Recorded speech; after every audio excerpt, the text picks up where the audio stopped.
Previously on the Lone Ranger versus Tonto podcast. And this is a celebratory beer, I think. I always treated it as one.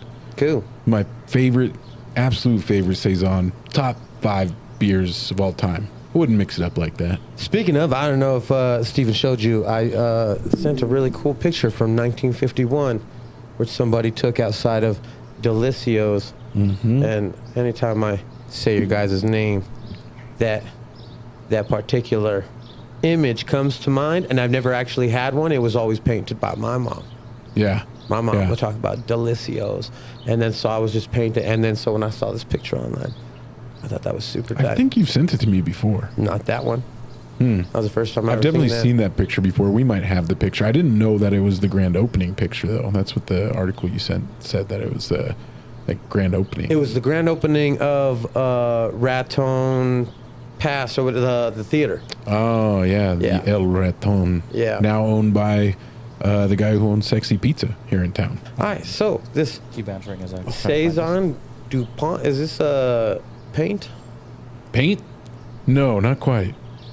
Not quite. It's an old school beer, though. They've been making this beer for, I don't know, probably 150 years, actually. Do they have a date on this? Of when they... No. It just says classic style brewed at one of Europe's last farmhouse breweries. Product of Belgium. Wild. Belgium is far away. It is. They got great beer there.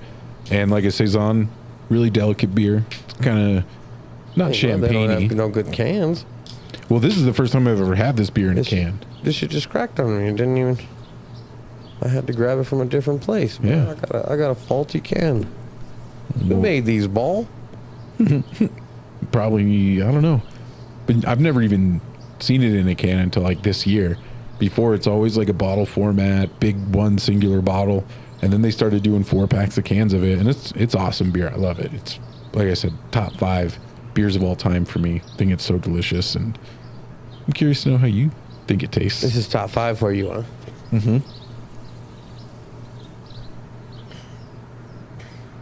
See, my brother and my dad both are in the auto industry, the collision. You know what I mean? Bodywork. Industry. Mm-hmm. I'm talking about running teams that do these types of repairs. And the paint that they always used is DuPont. Mm-hmm. Mm-hmm. Right? That's like one of them, at least back in the day. I don't know if my brother does now. They maybe got something else. But Pops back in the day, they had like, I would go through their paint booth. My dad would give me little jars of like touch-up paint to use paint on stuff. And that was always a DuPont. So that's the first thing that my mind thinks about when it like sees this word DuPont. And then it's wild because I could like close my eyes and that's what I would imagine that paint would taste like. Yeah. Yeah, it's got some like fennels and different flavors going on from the farmhouse. You know, classic for these type of beers. It tastes like a chemistry set. DuPont is a chemical company. Maybe that's why they call it Saison DuPont. Yeah, it's got to be. What does DuPont mean, Eric? It's a family name. DuPont previously devised DuPont, or DuPont. Do that. Of the bridge. Of the bridge. Would you look at that? Suspension. Hold on, we gotta find the real one. Slang. Yeah, look up DuPont. Oh, DuPont slang in Urban Dictionary. The company started in Delaware by a French dude named DuPont. What a surprise. That's stupid. Yep. Chemicals and shit. My dad was laid off by DuPont Pharmaceutical when Bristol brought it up. Yeah.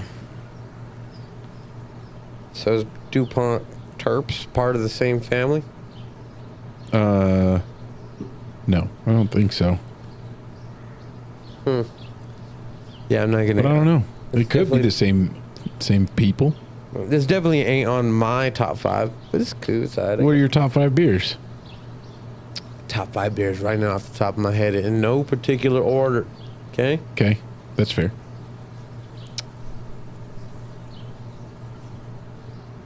Whatever's available, I guess. I guess I'm not that picky when it comes to beer. Hi-ho, Silver!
Mics are up and on, and we are here.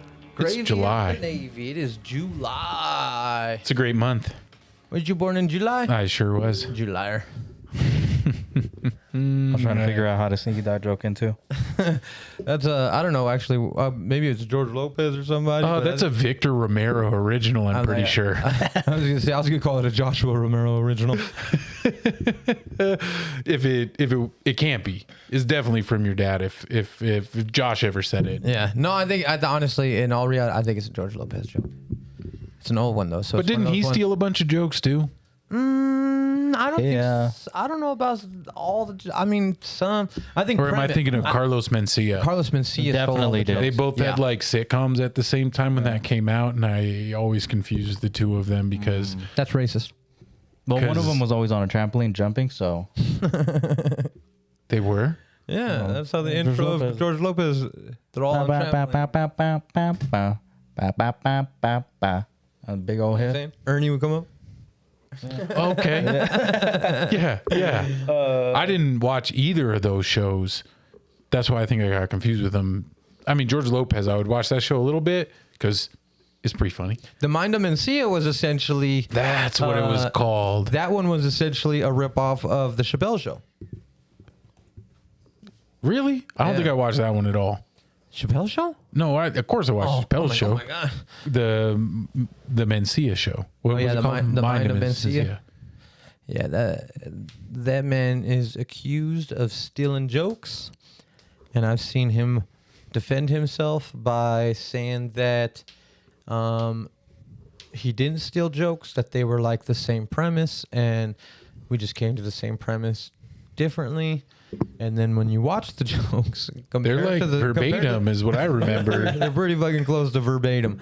And I mean, I guess, you know, it was a thing back in the day that even the comedians like refused to open for him at some point because, you know, Well, and the next night he'd be telling their jokes. and George Lopez is still relevant. Ish, yeah. He's always all mad at everybody, I feel like. He still has a show though. Yeah, he still has a show. George Lopez is a little. What happened to Carlos Mencia? Carlos Mencia is, I believe he still tours. I believe he still does. That's how he makes his living. But I know he's not big on the internet because everybody talks shit about him. He can't really post stuff without everybody commenting that he's stealing jokes. So he stays off the internet, and that's an interesting technique. Who else has been like banned from the internet like that, but it still is like trying to do their thing? I don't know. I know there's a. Seems like kind of a unique thing. The internet's a place that most people can like frequent. Yeah. Well, you know what, they said that shit about Robin Williams too, and that Robin Williams would be, but like that he would steal a joke and then he would like allegedly, you know, send you a little money. If he stole a joke and then did it better, would you be mad though? I mean, Then after he paid you for writing the joke, pretty much. Yeah, I don't know. I mean, I would not be happy about it. You that know, makes sense. because it's like it's using almost like his already developed influence. I just have to say though, because I'm already upset. How dare you speak ill of Robin Williams at all? These other guys did. And just even mentioning him in the same conversation as Carlos Mencia. Robert Williams, how dare he you? shouldn't have stole no jokes. Just because he dead and he was a cool guy doesn't mean that he didn't steal joke. I think he probably stole a few jokes too. At least at the very least, it sounded like that he wasn't the worst of all. You know, where you steal him and you just run off with life. Like he would at least say something to you about it. Yeah. You know, and whether you liked it or not. Allegedly, I don't know. I'm not a comedian. Allegedly. I don't know. I think this is kind of a comedy podcast. Sometimes, yeah, and I'm probably the funniest one. I'm like way funnier than you guys. That's a pretty steep competition with you and Eric. Nah. Eric is Chat. Name your favorite minority right now. okay. That's a different We got 2 direction. viewers as soon as I said that. Great timing. man. Whatever. Jeez Louise. Jeez Louise. What do we call this episode here? Eric did Tokyo. Oh, Eric did do Tokyo. Yeah, because that's the last episode before he left was Eric does Tokyo. Well, We were Let's gonna do do the something else, but then I messed it up, right? let's run it. Run it. No, we go make it work. So what day is it? It's the 2nd? Yeah. July 2. 2nd, 7-2. 2024. My name is Justin. To your far left, to my far left, you're right. That's gonna be Steven. Sitting in the middle, rather than across from us, producing always Eric.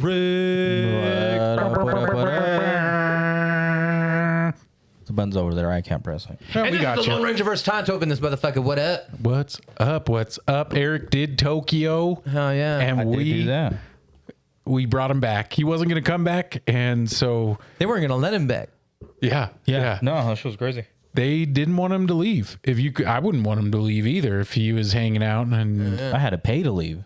yeah. And that's wild. A dumb idea. How'd it go? Cool. What'd you it was do? tight. Lot of Did you just bring back a exploring. Jola? No. I did see 2 lowriders. The lowrider show that I was expecting to be on Friday, I guess at some point got moved to Saturdays. Saturdays we ended up going to Osaka, so we weren't in like Tokyo. We're like a couple 100 miles away from it, unfortunately. But like it was tight. I was we were just walking around Take one, Ginza, pass it on. the little shopping area there, and then just middle of the night saw a low rider like a pull out. I was like, oh fuck. Just organically, how hard? I saw it. Was that tight. the picture you posted? Was it Yeah. that one? Because when I saw it, I was like, damn, did you like go off after the meetup and like meet somebody, be like, hey, let's take some really dope pictures of your car? Because it did not look candid, right? Like that did not just look like it's something you came up upon, and you did, and it was like perfectly parked in the street light for Eric to just be like, He snap. was turning, wasn't it? I caught him while he was turning because Oh, he was driving. That's right. That's right. I was walking with one of the homies that was out there, and we were like, "Oh shit!" I've been like trying to catch it like low rate. He was like, "You want to chase it?" I was like, "Yeah, let's do it." So we started like running behind it. And it ended up pulling over. Driver was inside the store. It was actually the first time I ever saw a liquor store in Japan. Was the lowrider. You found the hood. driver of the You found the hood. You walk out with a bunch of floaties? The wild part, I think it might have been like a 40 or like a big bottle of Japanese sake. bodies. Oh man! Nah, but here's the wild thing is, like sake give him a 40s. blindfold, looks exactly like a Chicano cat. Ah. Like, dude, like the shorts, the tattoos, the baggy shirt. Hapo. I was like, dude, this is You felt tight. at home a little bit? Yeah, Did I you was feel a like- little bit at home? And then I went up to him and I was like, sumimasen, and then pulled up like a little Google Translate. I was like, hey, I love the car. Like, when y'all doing to meet? And he was like, Shibuya on Saturday. I was like, fuck, we leave Saturday. Because that was like the bullet train day, like going back out. I was like, damn.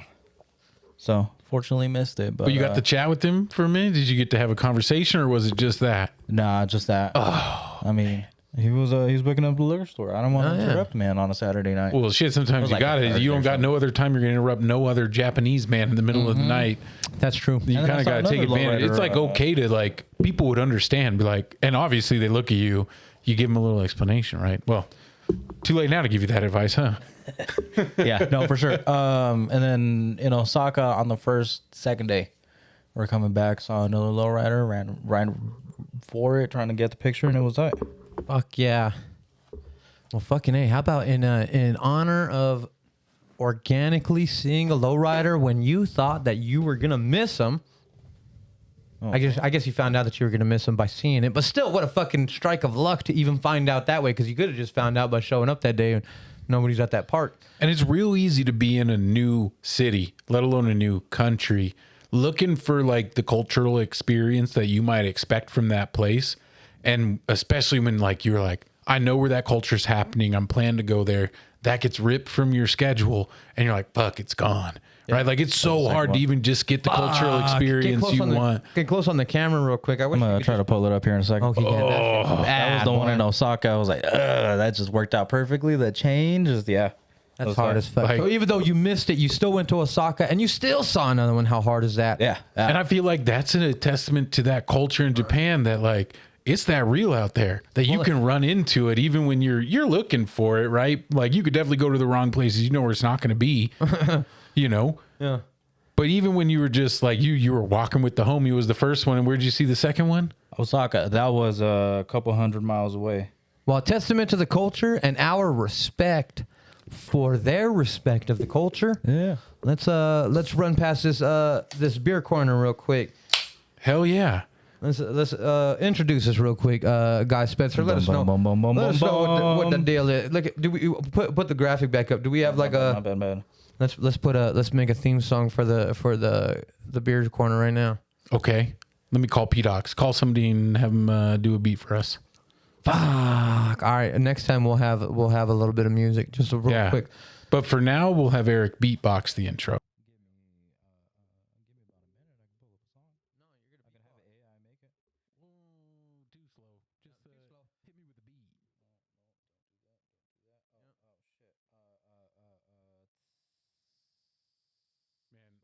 Well, in any case, let's hit this beer corner real quick. Tell us about it real quick, Guy Spencer. Yeah, so I accidentally got this beer today, only because I can't read, and looked at the beer at a weird angle, and I thought it said Dia Pale Ale, and I was like, fuck yeah, I love pale ales. I don't know what a Dia Pale Ale is, but that'll do for today. And then it's just an India Pale Ale, just an IPA for my casuals out there. And yeah, but here's the good news is that it's from, I think you pronounce this word Brewery West, but they're spelling it in like the traditional Belgian form of the word brewery, which has a J in it, you know, at the end. But they're out of, I think, Southern California. Maybe my California geography is not as good as I remember. Where are they from, Justin? Why am I missing this? San Pedro, California. That's Southern California, right? I don't know. It sounds Spanish enough. I mean, San Francisco is Spanish enough, but definitely not in the south of California. It's stamped right here. I don't know geography. It's stamped right here, picnic in a can, and it was canned in January. So this shit old already. Shit, this shit old already? It doesn't say can in January, does it? Mine says picnic in a can, 1/23/24. Yeah. 1, 2, 3, 2, 4. Dang, I've never even seen this one. But sometimes distro takes a minute. Let's see it. Have you tasted it? I haven't tasted it all yet. No. Tastes good? Should I mix it or should I just leave it? Don't mix it. So don't give it a little twirl. No. Not even a little. Nope. All right. You know, just give it a old college try there. Okay. Hey. Do you That get a is picnic? not what I was expecting. Did you get a picnic? I That's guess what I they didn't- described, right? A I guess picnic I in a didn't think can. about it. Let me try this real quick. Picnic in a can. I can kind of get the picnic angle. I can absolutely see myself drinking this at a picnic. Yeah. But is it a picnic in a can? Because hold on real quick though, just can we level the playing field? Isn't picnic like a crossed off canceled word? What? Yeah. What? I didn't know that. Look it up. Come on, stop. Maybe I'm canceling wrong. everything, bud. Maybe I'm wrong, but I'm pretty sure it's Save the cancels for real shit. Fucking not the word picnic. I mean, I'm not saying I was advocating for this cancellation of this word because I forget about it all the time, but I think it has some pretty nasty origins. I mean, so does the word savage, and nobody gets mad at everybody walking around. I'm a fucking savage. You did an entire diatribe about the word savage I'm one the only podcast. You're the only one. I don't know if you noticed, nobody agreed with me. Nobody stopped using the word savage. Motherfuckers started savaging more after that. Dior was like, well, what about? They're like, let's. You know who will do that? Who doesn't give a fuck? Johnny Depp. Savage. Fucking schmucks. Oh, shit, all right. Made it I think I got it. We've lost audio. Oh, yep. No, I got it. My bad. Oh, we lost all viewers too. The slider went out. The slider went out. All right. Guy Spencer, Are we beer good back? corner. Hold on. Give us a thumbs up before. Hold on. Spencer breaks it down with a sip and a tip. Beer talks all around. From the tap to the can, every style, every brand. He's the beer man in command, raising glass with the fam. Guy Spencer's beer corner where the hops never stop. In the Fucking land A, of boy. the gonna make it pop. Oh, and with the release of this new intro, you be on the lookout for some shorts and other those things that you see on the social medias. Every week, you're going to be seeing me drink some beer. Well, Guy Spencer's going to be drinking some beer every week in my garage with my two monsters, Gus and Potato. And so if you like the most monsterific cute dogs you've ever seen, like you're going to be out there being like, can I pet that dog? I want to pet that dog. Can I pet that dog? I want to pet that dog. And you're gonna want to pet these dogs, but you can't. But you can see me watch. You can watch me drink some beer and hear what I think about it. And I drink a lot of crazier stuff outside of this because I don't have to appeal or at least laugh at the taste of Justin when I pick beer on my own. And so lots of different stuff. Be giving you the hookup on the Colorado beer shit that I love. Check it out. This beer I do like quite a bit though. I thought it was going to be a little punchier, but it has a lot of flavors that just don't hit you too hard. But Yo, you know what? The audio left while we were talking about the cancellation of the word picnic. Dang. I canceled for I told you. Dude, I cancel told culture got you. to us. Conspiracy. I told you. Now they're trying to cancel me for Oh, yeah. trying to cancel pick. I don't even know if I should say it anymore. For not canceling picnic. I'm going to say it. Fuck that. What's it mean? Where'd it come from? I think it has something to do with like hanging black folks and like Ooh. going to watch it God damn. as white folks. God damn. Yeah, Well, I'm glad. Like you can even maybe find Okay, well, I'm where glad that we took- word I'm glad might we took come that- from there. I'm glad we took that word and repurposed it for family outings with your kids on a blanket. Because that's fun. Go to the park, put a blanket down, have some sandwiches. What are you doing? Having a picnic. Really? You think, Eric, would you call that a picnic in your first language? What would it be called in your first language? Something that I can't remember right now. Fuck. Ooh, the word picnic does not originate from racist lynchings. Oh, There we thank go. God, Reuters. Reuters.com. Reuters figured us out. This must have been Oh, yeah. some Donald Trump said on the debate or something. I'm I not going to heard. support you. Yeah. Yeah. Make the claim that word picnic originates from the racist extrajudicial killings of African Americans. This claim is false. Text in the post states that the word picnic was used to describe festive events attended by racist whites. Wait a minute. That's just barbecue. Wait a minute. Huh? Wait. Hold on. Can I read that myself? According to Dr. David Pilgrim, author of several books. Oh, yeah, I hear him. My bad. No. Okay, Go. Keep going. History and cultural symbols of the Jim Crow era. The word picnic derives from the 17th century French word pique-nique. Pique-nique. I've got long enough mustache to do it. You want to do it? You want to read it? You got to twirl your mustache. No, mine is not. A term used to describe a social gathering which attendees each contributed with a portion of food or another useful. It's just Oh.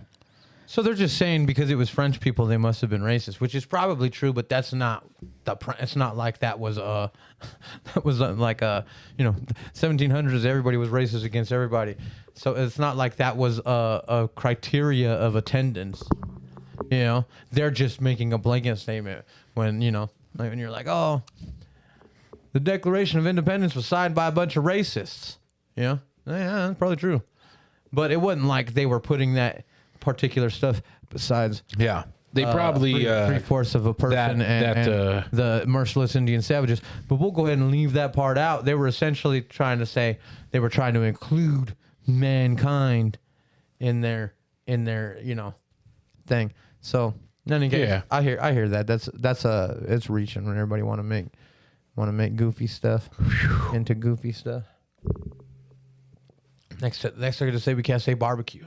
Wait, we have 2 Jen Riveras in the chat. Yeah, she's watching on both platforms. That way we get all the views. You know what I'm saying? Man, it's good to have a plant. I understand why the music industry went through that for a while. Oh yeah, Yeah. helps the algorithm. Yeah. We can view bot. All We right. can do that. Well, algorithm, take me back to Tokyo and what this beer might taste like at Tokyo. Well, like a picnic because it's illegal to drink outside. Well, tell me more, just in the spirit of delicious things. What was the best thing you drank while you were there? Oh, we did a cooking class. Shout out Cool. Tokyo Cooking Studio. Cool. Made ramen, gyoza, black bean, black Mitt vanilla Romney and who? bean,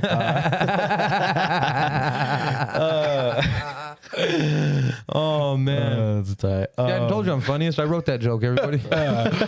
He's good at Y'all writing. didn't see it. I sent him a little bit of money because I stole it, but Oh man. But during the cooking studio, they gave us yuzu sake. I have a picture of it. I'm trying to get it imported into the U.S. because it was bomb. Oh, it was so bomb. So hold on real quick. This sake, is it sake made with yuzu, or is it sake that's made then flavored with yuzu? I'm assuming the second one because sake is rice, right? Well, sake is like a kind of beer product, but it's more beer than anything else, but it's a slightly different process because instead of a yeast, it's a mold, and it's rice instead of grains. So it definitely is different, but in terms of process of how beer is made and sake is made, it's not too different. It's like fermenting grain with some natural occurring thing that they figured out was like, oh shit, this shit ferments this grain specifically in the way that we want it to, so it tastes good. And you know different molds and stuff are like, I don't know if it's actually mold or like what it's called, like sake. It's like sake, Some kind of just spore. like there's beer yeast, there's like sake, whatever that organism is. That does it, but that can also mutate and change, and people who've been making sake for a long time cultivate that like strain of that live substance that ferments it. And it's the same thing that we do with yeast. It's just a different grain, no hops, right? No hops, different process kind of at the back end of how they treat it once it's like made its alcohol, how they're going to age it, how long it goes in the bottle. Explain how this goes with, what the fuck did you say it was called? Yuzu sake. That's what I thought, but I just had looked it up, right? And it's I don't know if y'all were fucked with it because it's Biden. Oh shit! Ho Biden yuzu. No, I think that says Brandon. Oh, Ho Brandon yuzu. That's what it is. Oh yeah, that's it, Brandon. Yeah, my bad. I know English is Brandon my when I see second it. language. My bad. Third, that's in Japanese. Translator from that makes sense. No, But yeah, no, it was bomb, and I'm trying to get it imported because it's. but wait, it's not sake. It's importing I as don't know. liquor. It's probably just can't be. Citrus liqueur. I don't know. I'm on winesearcher.com. I looked up the name. So they don't have it here at all? No, not that I can find it. Oh no, it probably can't be made here because of pasteurization rules on importing and stuff. It's not easy to import foods and consumables into the United States for a lot of reasons. Like pasteurization is one, and like Flour, meat, flowers or like stuff was one of the big ones. Meat, anything animal byproduct, I think was a big one. Like I brought a bunch of like snacks and just chocolates, but it was all processed stuff from like the Lawson. yeah. have a Well, because a lot of the processed stuff has got a lot of the preservatives that'll kill shit, that fucks shit up. Because pasteurization, Mr. Pasteur was the scientist who like kind of figured out that, I don't know, he figured out different shit, but basically how we use it is you heat shit up enough, it kills enough shit so it's safe to like travel and move across the country and shit in a fucking warm ass back of a truck, and you can make milk stable and things like that. And when you pasteurize them, pasteurizing beer and things means you just like take like a can of beer, you put it in a bath of water and heat it up to like 170 degrees, let it sit for a little bit, and then it's pasteurized, which gets rid of all the like bad stuff, right? It kills most things that can harm us, that they can't survive in that level. So it's like cool and safe. But sometimes if you eat that stuff soon enough with like cheese and milk and beer and sake and all that stuff, it can be a lot more enjoyable because you're experiencing like the natural essences of this stuff that's being killed off that consumed soon enough. It's not going to harm you, but if you let it wait, it could turn into some pretty nasty shit. We've all left a carton of milk in the fridge, even the pasteurized shit will go bad. It just has a longer shelf life. But like, that's when you hear like raw milk and like that little kind of trend that still living, I think a little bit, but it was popular years ago. People got real sick practicing some of that because those parasites and things like that die off at that are existing in that raw milk. And if you get really good raw milk, just like you can eat raw meat and raw fish and lots of stuff that we eat raw, but it's got to be fresh, right? And our country got real good at being able to distribute food through like the Depression and like 40s and 50s. Like, think how much cereal we eat, and it's all made of corn because that's what we can make. And it's just like sugar and corn. And like I still eat cereal because I ate so much cereal as a kid, right? I bet y'all do too. Right? Chips. That's a weird food. Not to, but if it's bad for you. If I buy a box, dessert, it doesn't last. It's just like a filler. It's like candy. it's like cow feed. Like It's candy. Yeah. It is morning candy. You want to start your morning off with some candy? Go ahead. You know what I'm saying? yeah, I'm getting all worked up and out of breath talking about. Take a scoop of sugar. Yeah, Just straight sugar. spoonful of Might as sugar, well. Mary Poppins style. You do that without all the fat. No carbs. Well, I mean the carbs in the sugar, but No lactose. yeah, no lactose free. A lot of us, lactose is not our friend. Oh yeah. Are you sure Try this any is of the- streaming? Did you try any of the lactose in Japan? Probably. I don't remember like just drinking straight milk. I did have a couple of beers at a maid cafe, which was really tight. At a what cafe? Maid cafe. Maid? Yeah, it was just like the bartenders are just girls dressed as maids. Oh, They do, maid. like, a little show. Oh, wow. Yeah, I thought of that word 3 different ways before I got to the right one. I thought you meant mead and you were mispronouncing mead. Mead. Okay. And then I thought it heard was- maid like creating something. He thought it was a mobster bar. You a made man. And then, oh, maid. I mean, I did not think of that until you said that maid. Yeah, but also 1,200 yen, which is like $7 here. Unlimited beers. Yeah. I bet they're all like tight. 3%, which is tight. I love drinking low alcohol Big ol- beers big that ol' are as glass big as like your that, arm. That was just like apple juice. Yeah, Fuck no, absolutely. We're just like, oh, it's like tastes like apple juice. It's very light, like didn't Oh, I feel bet it. they cut it with And then- apple juice. If it tasted that much, it's probably like Bud Light and apple juice. Yeah, and then we went to a bar across the Fuck street, yeah. and then we were like, okay, now I'm feeling it. Now I get it. yeah. Yeah, no, it was tight. Cool. What was the best thing you ate? The best thing that I ate, no lie, the egg sandwich from 7-Eleven. Little egg salad sandwich. Bomb. Why was that the best? Because it was my breakfast every morning whenever I forgot to go to get breakfast at the hotel. Which was every morning? I woke up a little too late. We had to get up at like 7:45 to Man, start you the gotta tours make and everything. You gotta make time for the hotel breakfast. In gotta- Japan, I bet it's did. so good. It's they What- have or like did it American feel like? sections, and then it was like udon noodles. Like, They didn't just have like sushi on the platter? no, not for breakfast. Boy. No. Hell no, it was still fucking Holiday Inn. You know what I realized is that I didn't have sushi. I went out there, never had sushi. Fuck. was That'd like be on the the- first thing I'd get. I'd get it at the airport. I'd get it at the 7-Eleven. I would have tried everywhere. I'd be like, where is the best sushi? Where's the worst sushi? Let me tell you. I had a deep fried steak, and before I got sushi, Fuck. oh, that was bomb though. Well, yeah. I mean, how could you go wrong? yeah. Deep fried Ice steak. They cream. put it on a fucking stick, too. Yeah. Oh no, that one was we sat down at a restaurant, but like, Oh, okay. yeah, no, all the food on steaks. How many days were you there again? 2 weeks. You were there for 2 whole weeks, like 14 full days? 15 days. The last 2 days. First and With last the day were travel. Yep. Yeah. Damn. That's super. Did you make any new friends? I mean, everybody in the program. Yeah, but I mean, Like, anybody that you've like that I Any didn't like know. Japanese talk to like since then, you've been connections? like, No hey. pen pals, bud. You didn't get a Or pen not pal? even, not even that. Nah. Not even like when you were there, you were running with the homie. You didn't like get that. It'd be like, hey, Nah. how's it going over there in fucking Whittington, fucking Oregon, or wherever the fuck you live? I mean, not out there, not like that. Did you meet any new people? Did you meet some Japanese folks? I mean, not that many. Bummer. No, well, the program stuff, we had like the tour guides and they were real cool. The cooking instructor was real tight. But that was like about it. And then after that, I was just walking around doing my own stuff, like going to gardens. Like, I was in Fuji, Yoshiwara for a little bit, and that was just like a little fishing village. And they were like, yeah, no, What'd you eat there? grilled chicken. This food don't eat fish. You went to a fucking fishing village and ate grilled chicken, dog? Well, because everything else was like Icky. no,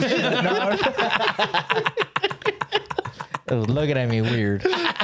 Oh no. Everything else still had its eyeballs on it. No, everything else had shellfish in it. Oh, Yeah, it'd be like shrimp or shellfish. like scallions and stuff, and I'm like, damn. Can you eat mussels? I guess that's a shelled. No, Not a fish, but a shelled crustacean. Yeah, no, it's not like, crustacean. It's a weird thing. Sometimes I can, sometimes I can't. Like oyster sauce, I can have. But because it don't have no oysters in it. oh no, I think it's just sauce for oysters. It's not. Is that like fish sauce sauce? made with oysters? No, I think the oyster sauce has oyster in it. Are no, I you looked it up, sure? and I think I thought it was. Yeah. Because But you can have that. But you Clamato can't has have. some clam No, juice it's in weird. it. Well, Yeah. Klamato's got clam juice. Yeah, Uh-huh.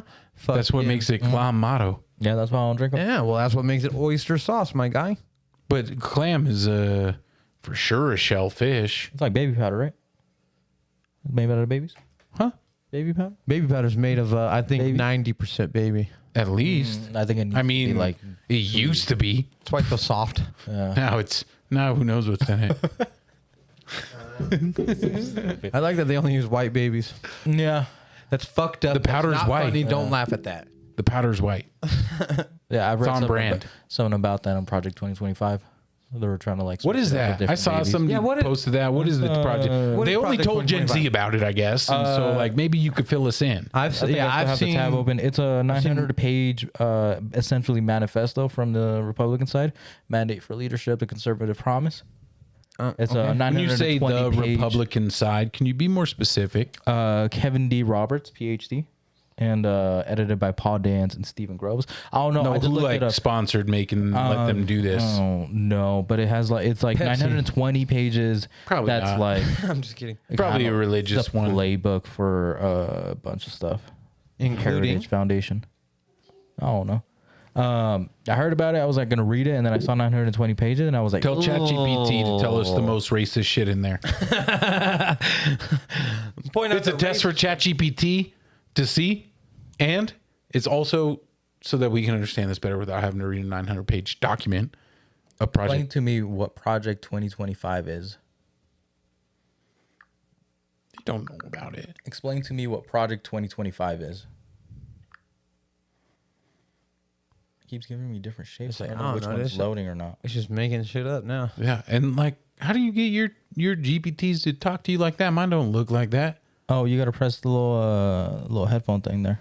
Oh, because that's obvious when I'm not wearing fucking headphones. Also, no. If you look up ChatGPT, it's weird. If you look up ChatGPT I wrote on that like, one your too. phone, like on an iPhone, it'll like you can just press that and it'll like take you Shut straight the to it. fucking front door. Yeah, you can change the. Fuck. Yeah, I don't even have like the. I saw the you do paid that. version. I've been trying multiple. I got the paid version. That's why I'm like, where's my shit at? Like, let mine be all cool like Eric's. Headphones. It's weird. I don't. Yeah, I don't understand why headphones is the icon for it. It doesn't like explicitly make sense. Here's what it said: is Project 2025 is an initiative spearheaded by the Heritage Foundation aiming to prepare the conservative administration in the United States starting in 2025. It involves a comprehensive plan focused on 4 key areas: restoring traditional family values, dismantling that administrative state, defending national sovereignty, and securing individual freedoms. All right. What is Project 2025?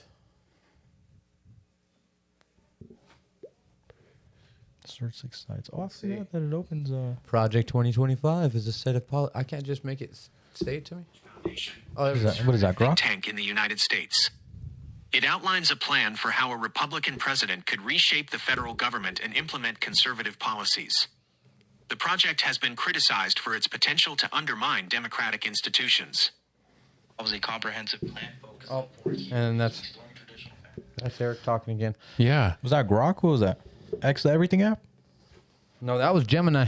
I got a Samsung coming Gemini. Yeah, that's tight. Little bitch, I'd fucking disable it. I'm like, you fucking putting Gemini buttons on everything I'm doing, and it's so annoying. I keep trying to just press stuff, and it's here's what this means, Gemini. I don't fucking give a fuck, you goofy fucking. Stop tricking me into using you. Goofy Like, I don't computer, want to be just send tricked. the damn message. I just want to do my shit, and when I need your help, be available. But this is too available. Like, back up. Like, we just went on one date. Like, calm down. I don't need you on every fucking text bar. I don't need you on every fucking this or that yet until you're better. Maybe when you're better and you can like tell me what I was gonna say anyway, and I can just be like, boop, enter, boop, enter. Yeah, be there. But right now, get the fuck out of my way. No doubt. I heard that. Yeah. Also, for another 1,300 yen, you can have one of the maids at the maid cafe stare in your eyes for 3 seconds. For how much? It was like 1,300 yen. What The price of Say that. unlimited beer? Yeah. The price of unlimited beer I could for how long? For 3 seconds. Here, hold on, I So got for a picture of it. full minute, it would take 20 of those? So 20 beers. That's how they get you. And like we were there like Are they we did karaoke and then we went there and tell me about the maids. Describe I have them a video. in terms of what they might look like, because I really can picture like a. 12-10. That's the picture of the screenshot of the maid. Oh, I thought you were like rating them at first. I was like a 12 or a 10. It's a weird scale, but and you pay and they stare Stare in at your you? eyes for 3 seconds. 3? Yeah. Who's counting?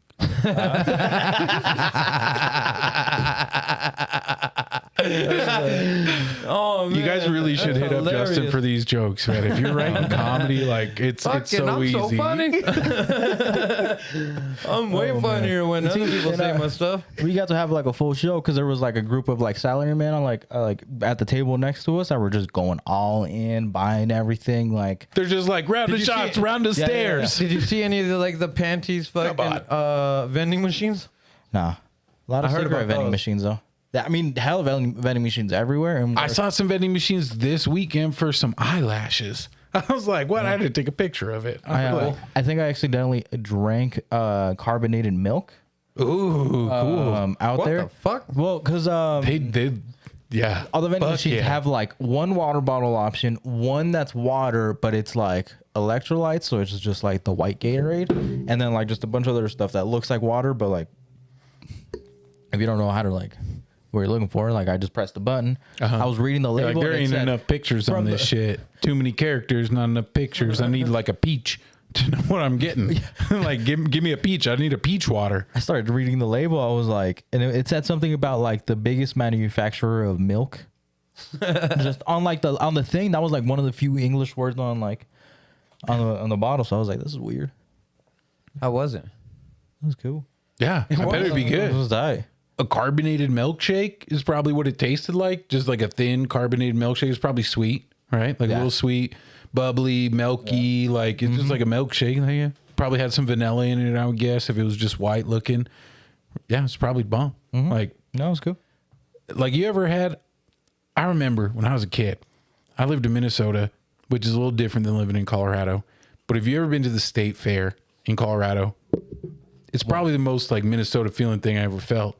Because the state fair, putting it in Pueblo, like, what's it doing there?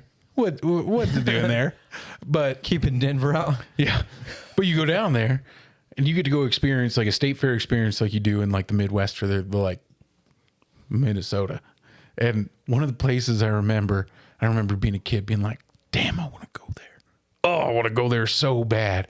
And it was 5-cent glasses of cold milk. And man, I wanted to go there so bad because I love drinking milk. When you live in a state like Wisconsin, next to Minnesota, milk's a big deal up there, right? And you go to the state fair and there's like, and it's just a bar of taps, all that just serve like whole 2% skim taps, 5-cent glasses.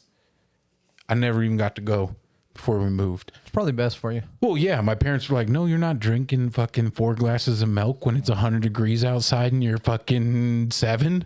No. And I'm like, no fucking way. I don't care how much the milk is. We got milk at home. Like, definitely got milk at home. But I'm like, 5 cents, Mom. Like, sounds so good. That's some white people shit, drinking milk for refreshment. Yeah. I don't do it myself. I'm not that white. That's where I draw the line, you know. I got some 7-year-old I gotta at did least not add draw that chocolate to line. it. No, 7-year-old. Like I said, I grew up in Minnesota. That was a different me. I was a different me. I was around 10,000 lakes. I fished every day. It was tight. I would get off the bus, I can grab my pole and box and walk down to the little stock lake right by our house and catch 5 either bluegill, crappie, occasional catfish that we were always afraid to touch. You know, because you're a little kid and like they got the fucking little stingers and stuff. Little catfish. I get it. You know, not like Had like a spine on their. yeah. One time we did dorsals. find a fucking turtle that was like tortoise. I don't know. It was like 12 inches. Big ass fucker. Big ass fucker. One that you know you see like little 6-inch box turtles around a pond and stuff when you're fishing, but this was like a mama turtle. Like something you never seen that just like because it was just like cornfields all around us in a little like new housing community off a highway south of Minneapolis called Farmington, and Fitting name. you know there was like a school. It was just like you know out here. Picture like think like the road it was on is like Piccadilly Road out here. If you know that road, you gotta go ways to find that road. Ways, and it's like oh, there's some houses and stuff. Like why am I out here? Yeah. Felt like that. Cornfields as far as you could see outside of the like 20 blocks long, 4 blocks deep neighborhood. But there was a pond there. We fished there every day after school. Oh yeah. That's cool. A little different than when I moved to Colorado. And like, I remember the first thing that was way different is I showed up to this little elementary school in Inglewood because I lived there for like 6 months before I moved to Lakewood, where I met y'all. And everybody cursed. Like, no elementary school kids be out there fucking cursing on the playground in Minnesota. No. Wasn't happening in my school, at least. Oh yeah. I come here and kids got mouths on them, saying all kinds of shit that I'm like, I've heard plenty of people talk like that. Like, I have an Italian family and they fucking run their You were mouths. like, naughty. But I was just like, oh, this is how it is out here? Like, I wasn't like naughty, but I was just like, kids talk like this? Jeepers. I've never heard no kids Jeepers. just out here talk like this. Jeepers is definitely where. Fucking golly. Holy buckets, bud. Oh Shit. No, we forgot about that one. Forgot about should it. have started with that one. You really dropped the ball on that one, Eric. I wrote that joke differently. Well, Well, all right, alright, so- t-shirt that says "Holy Buckets" on it. So that's the American perspective of what it's like to grow up in America. Did you experience or hear or even just feel any of like the Japanese perspective of America? No, No. that I can really remember because I didn't really have like that many conversations with people out there like that. Because a lot of it was just like language barrier. Like you got to go through the app and I got to say it. I got to wait for it to load and then they got to speak and then it's got to, so it's like, But even like it gets annoying. I assume like if Steve is there, they'll probably treat him like an American. They didn't do that to you. I assume you guys are a little bit darker than they were expecting. So. There was one of the people that were like in the program like a day before I got there. I guess they like had a just Japanese person yelling at them for some stuff, but like that's about it. That's about it. That's pretty fucking wild. Yeah, no, we didn't have like that many like just yelling at you. No, we didn't have like I didn't have like that many like racist encounters. I thought like I'd maybe get something while I was in like that the fishing village because that was like very rural. That was like you have the one train in, one train out. Like everywhere else is like you have like all the different train stations and everything. Like it's so connected. That was just a but nah, nothing like that. Wild. Darn. Nah. I felt like I didn't get the authentic Japanese experience. I didn't get like racially profiled, unfortunately. Oh yeah. A lot of Spanish people out there. For real? Like Spaniards? Yeah. Hated it. Fuck You don't like the way that they say Spanish words? everything. Spanish. Hablan así and no se entiende nada. And you're like, dude, That's racist. Or nationalist? one of them. Yeah. One of the two. That sounds about right. Let's call it both. Yeah, a lot more of Fucking it. Nazi, Hey, bud. fuck those There's guys. a lot of Italian restaurants, and I was like, oh, yeah. that makes sense. Yeah. Why does that make sense? What are you trying to say about Italians now? that they're garbage. Or that during World War II they were also unified with the were Nazi Nazis? front? Is that the Axis? Yeah. What were they? Yeah, The Italians did join up because that's fucking, what's his name? What's the famous Italian dictator, piece of shit? Mussolini. Yeah, there was like a park like that that was just like 20 minutes away from like the Imperial Palace. That was like Little Italy. And by that, it was literally like just... You ate there? No, I had no, by then I ran out of cash and I just... Wells Fargo, I can't withdraw cash out there.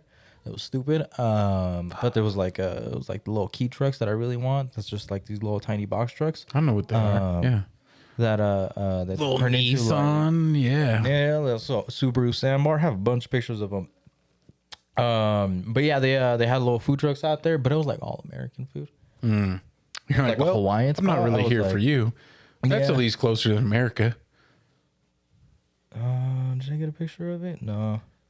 Well, but I think we No. tell me it's a big trip. Work trip, pleasure trip. I want to know, A, quickly, would you do it again? Would you go back? Do you want to go back? And I want to know,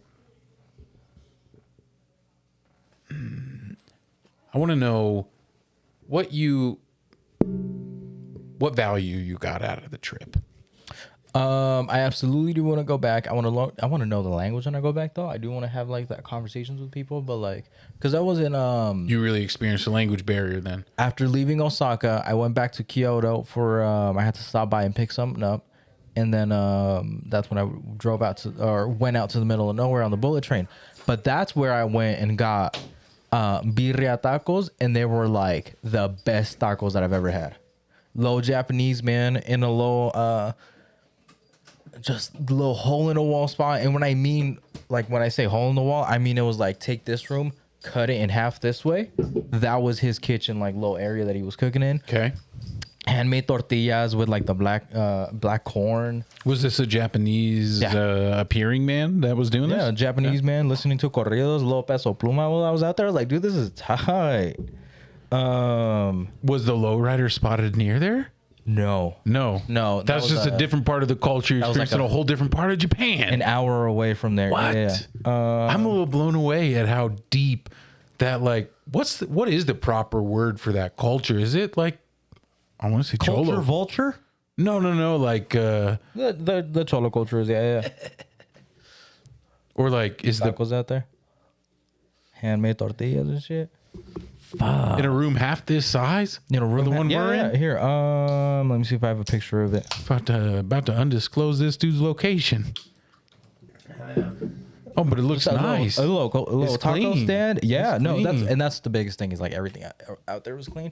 Osaka was, I think there was just mold in the air or something because everything is so humid out there, and I had like felt like I started getting sick, and then I put on a mask, and I was like, oh, I can breathe right now.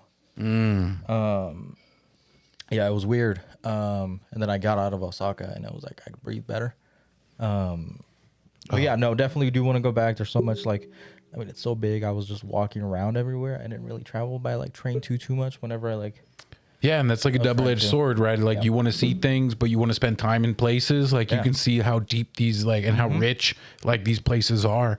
But you want to go even just experience like part of the richness of some of the other places because Japan, like I think we think of Tokyo all the time. You might know a couple of other cities, but it's in millions of people live there, and millions of people live way differently than the way that we like normally experience Japan in like popular culture.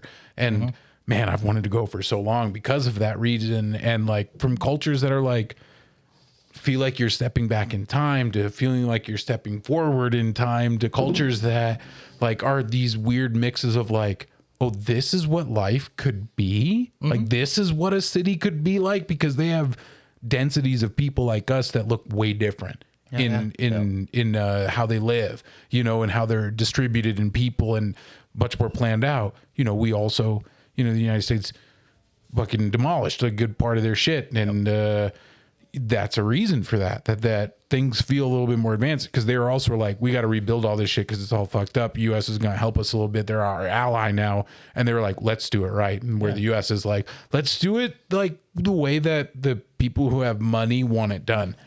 And Japan didn't do it that way. And then you're in this way of like, wait a minute, this is how I could live? Like, I just feel like there's such a different shift of how people live around each other in Japan than it is here. At some point, I had the thought, and I don't know how much like fully believe it, but part of me wanted that like the U.S. to have lost the war before I was born, because I think so much of like the U.S. is like just ego based. We're number one, but like so much of it is not number one. Like we're just like, it's ghetto.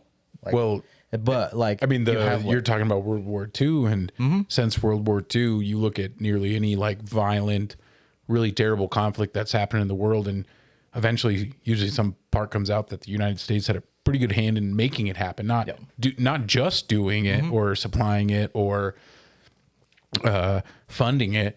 They were there. They were the ones who installed it. This is Jakarta. This is fucking Palestine right now. Yeah. This is fucking a weird push on Russia as well right now. This is what I'm sure to start coming out. This is just not even allegedly, just my expectation for the current situation. But there's a lot of shit going down in Africa right now with like the coup that just happened. There was a coup that just happened this week. Fucking in Bolivia, I believe. It was Bolivia that there was a coup. Did y'all not see this? The hardest fucking stand from a president ever. These motherfuckers surround like the Capitol. The president of Bolivia comes out and fucking like stares down like the main dude who's like there to fucking take it over, and like stares him down. The fucking people of Bolivia like rally behind him, and they fucking shut down this coup that I don't know if this is true, but was most likely from the United States, because they love to fuck with South America with coups and putting people down there. There's been like 3 failed coups that y'all didn't ever hear about because they failed. But when you usually hear about a presidential change or like big shifts in politics in South America, it's usually because the United States made that happen. Usually because Hillary Clinton made that happen in the past. That's what she's very known for as a Secretary of State, is creating coups down there. Oh yeah. There's a lot of rumors apparently that This it was one self-orchestrated. Yeah, that sounds like, oh no. While it was happening, it was intense as fuck because I was following along. Bolivian coup d'etat attempt. Coup d'etat attempt. That was wild. See, there's us out here using fucking French words again when we don't even know what they mean. Picnic, coup d'etat. You know what I'm saying? Kindergarten. Right? JK Germans. I wrote that one. With your dumbass words. I wrote that part though. He didn't. Yeah, I don't really fuck with coups unless we're talking about counting coup. No, I'm talking about. All right. I mean, I fuck with some coups, but I don't. Counting coup is the term from, I think a lot of the natives did it. They probably had different words, specifically the Lakota and the Dakota would count coup. I think even like all the surrounding was probably Crow.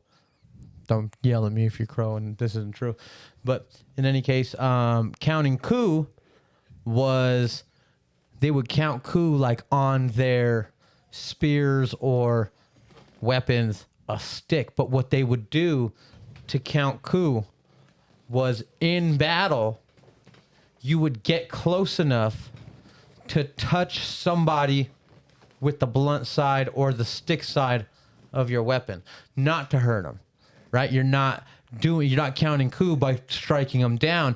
You're counting coup by getting so close to them that you were able to touch them and they couldn't touch you back.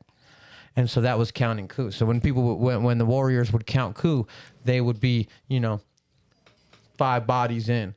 They'd be, because of the way that that you fight in like a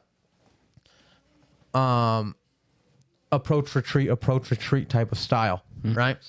And so like the Suicide Boys were very known for counting coup with Crazy Horse, and that's what like Crazy Horse is famous for. Crazy Horse is famous in essence for counting coup, because one of the things he would do is like they would talk about how Crazy Horse was like untouchable. And I mean, this was a legend that went through both the Indian side and the white side, where they were like, Sounds like a fucking Quentin Tarantino movie, like in the making, dude. Like counting coup. These dudes, they called themselves the Suicide Boys. Fuck, like, doesn't this all sound like a Tarantino film? And they they were big on counting coup, so they would start off the battles. You know what I mean? They would kill using guns and bows and all the stuff that you would normally do. But they were known, and there was this kind of small band of them. They were known for literally taking their horses onto the front line and like. Imagine And smacking the guns and the people with it, and they're getting shot at, and nobody's getting them, And they were called the Suicide Boys. All right, maybe I have that name wrong. I'm pretty sure it was the Suicide Boys. Might have been something dogs too. Kamikaze Boys. I don't remember. But in any case, Japan. In any case, that was so Crazy Horse is known now like as this historical figure, but at the time he was a legendary figure and almost mythical. Yeah, right? Because he's famous for his, what we would consider kind of politics, right? And he's legendary for his warrior. And think of what that does to your enemy, of like knowing that reputation, that somebody can get so close to you that they'll touch you unharmfully. And hearing it from all your friends and being like, we were in battle with this guy and he took out all my homies and he smacked me with a stick. This motherfucker tapped me on my ass and stabbed me, and that's how I got to heaven. Like, what the fuck? Like, he tapped me on my ass. One thing I know, getting tapped on my ass. And counting coup was only counted if it was seen. So you couldn't count coup by yourself. Somebody else is counting your coups. Like you could count your coup, but you had to have count people your own. You had to have people that vouched for you. You'd be like, oh yeah, they got to say, I counted that coup. And like, check. That's pretty cool the way you was counting coup. Glad you made that joke. I feel like it wouldn't have been cool for me to say it. Oh man. Anyways, that one no one wrote. That was off the cuff. That's the coup I fuck with. Yep. Indians and Japanese. This is a wild world. Let's talk about unless you have anything. As a matter of fact, before we do this, because we'll probably end on this last topic here. So before we move there, real quick, Eric, I want to hear all in one. This is all one answer, even though it's going to feel like multiple parts. But I want to hear your final thoughts on Japan. Will you go back? And just the wildest thing that you saw. Skirt number 2. We answered that earlier. Yep. I bet. What was the first one? I completely forgot it. What was it? Your final thoughts. And would you go back? No, yeah, for sure. Definitely do want to go back. There's just so much like culture that's like still preserved and celebrated, which is like important. Which pisses me off because like then here it's the native culture and like America just has completely like tried to obliterate it, but over there like they named their in the Jeeps middle after it of instead. like Cherokee. And a lot of towns. We're honoring you with the football team. But what about breathing? How about states? How about states? You know what I'm saying? How about eating? You know what I'm saying? North and South Dakota. Come on, like we've what's been up with more than running teams. water? Can we get some running water? No, but we're honoring you by naming our team after the Redskins. Keep on going. Yeah, no, but like you have like this like really like just big city that houses so many people, but like the Imperial Palace is still there and it's open for people to like visit, and it's still like standing and it's like preserved in that. And it's like thousands of years old, right? Yeah, like there was like the Golden Pavilion in Kyoto burnt down, but like the little phoenix statue that was at the top that was made out of gold, a couple thousand years old. Fuck. Like, and it's like, you know, I want to touch that. Like, I need to touch that. If we're like a couple 100 years old here, we're like, damn. Like, can you imagine like, you ever touched a rock that says that, like, there's some rocks at Red Rocks. You can find this little place that got some plaques. The dinosaurs. And it's like a little split. No, it's like I got to go on a trip with the School of Mines in the geology class, and I don't even know where it is. I was in the class. I was just fucking walking, probably looking at butts or something. You know, I'm a little kid going up there. Not a little kid. I was in college. You go up there and there's a place where you can see a rock and they look like they're just together, but there's two plaques. And one says that the rock on the side is like 3.5 million years old. And the rock on the right side that look like they're fused together, but they can do the like science to figure out how old they are. And then the other rock's like 35 million years old and right next to each other. Fucking A. I don't even know what I brought that up for. Yeah, I mean, just how old stuff is that they have there, and I need to touch that shit. It. That's why I need to touch that shit because I touch those rocks, be like, I can touch 13.7 and like you touching the butts. Yeah, because these rocks are very bulbous. Like they're bulbous rocks. Like they look like a lava flow almost, but just like old as fuck. Like been there for way too long. Couple million years been there, hanging together, just like fused together. It's incredible. I think geology is very cool. I would have been a geologist if I didn't get into math. Damn. Oh, been tight. What's that rock that's like northeast, like where like Old Piney or something like that, where everybody goes to and kisses? The tree? The old rock.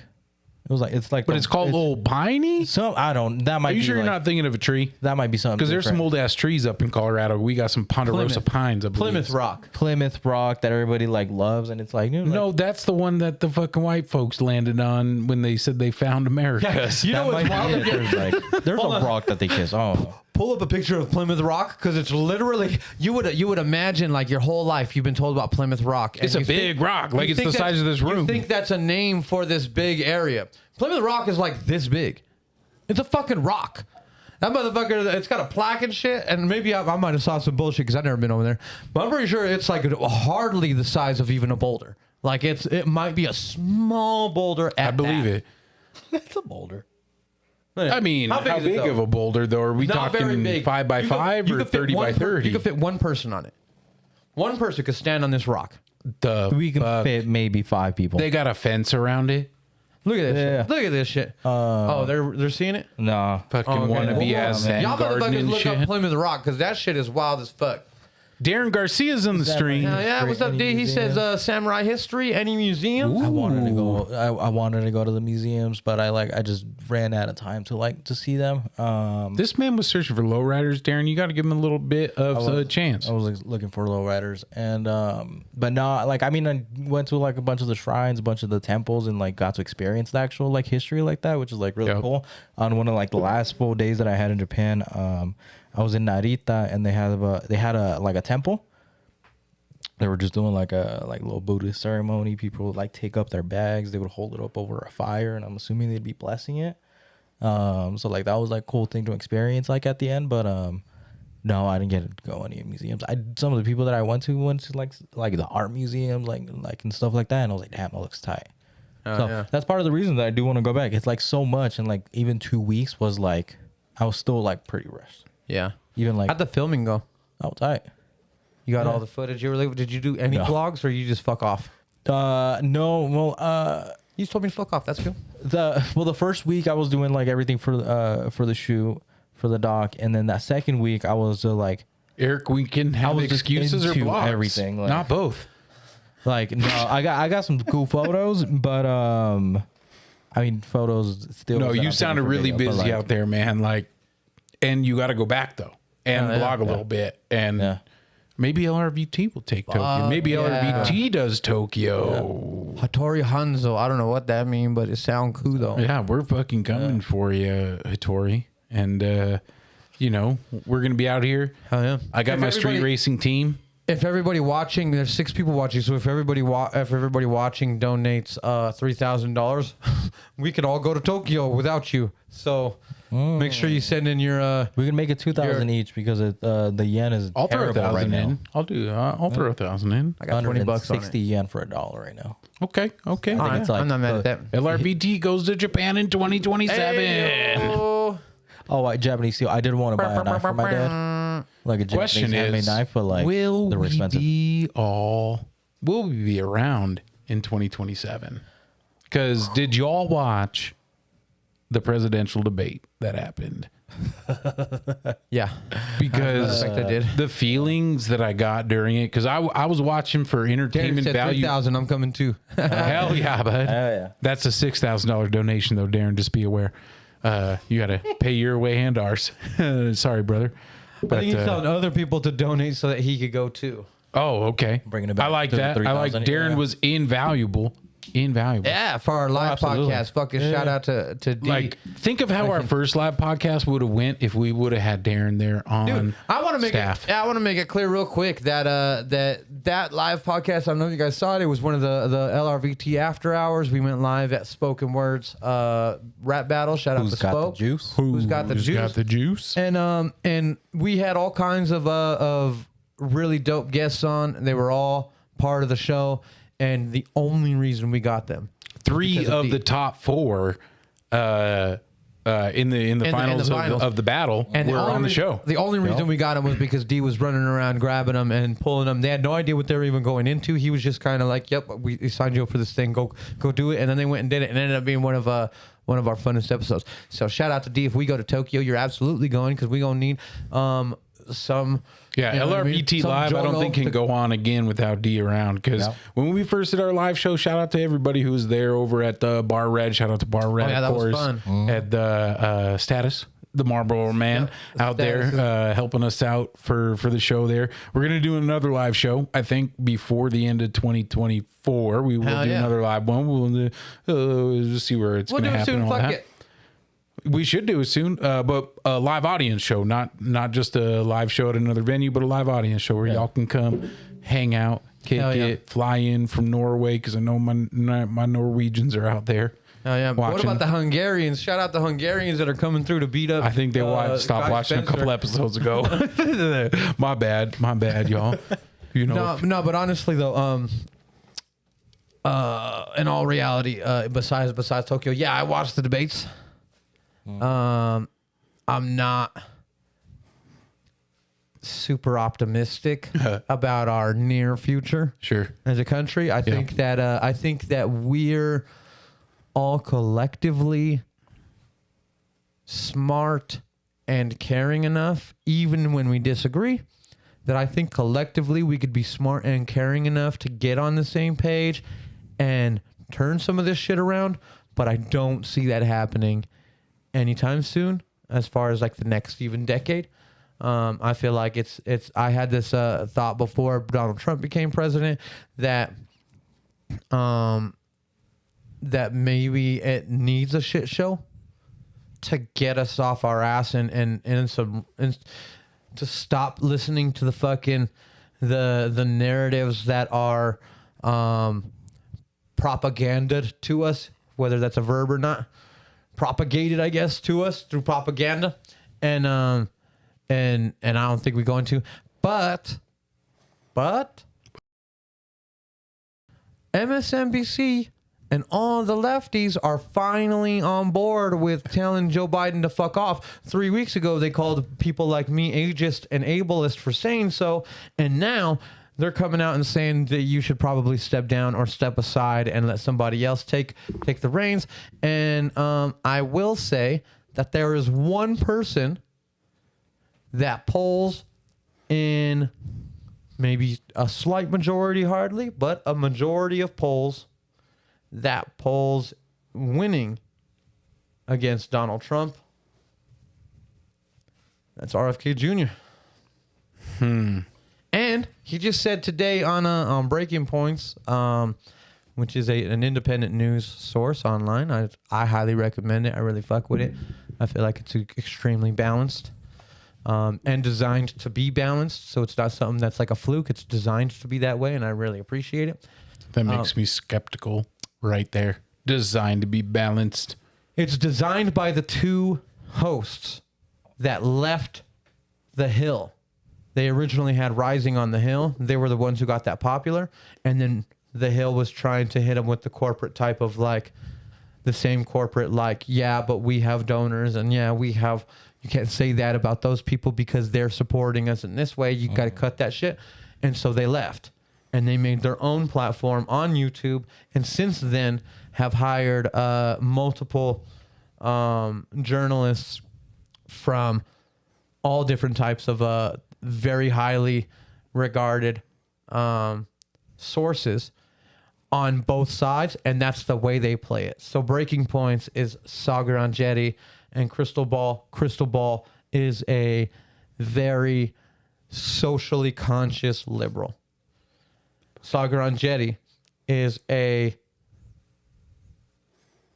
by definition typical Republican. I don't mean typical Republican in the government sense. I mean when you go below the government and then you have like the conservative values that are not based in that are like financially based or economically based. Now, he's still a conservative, so he has goofy fucking ideas about some stuff, but the best part is that they're paired next to each other.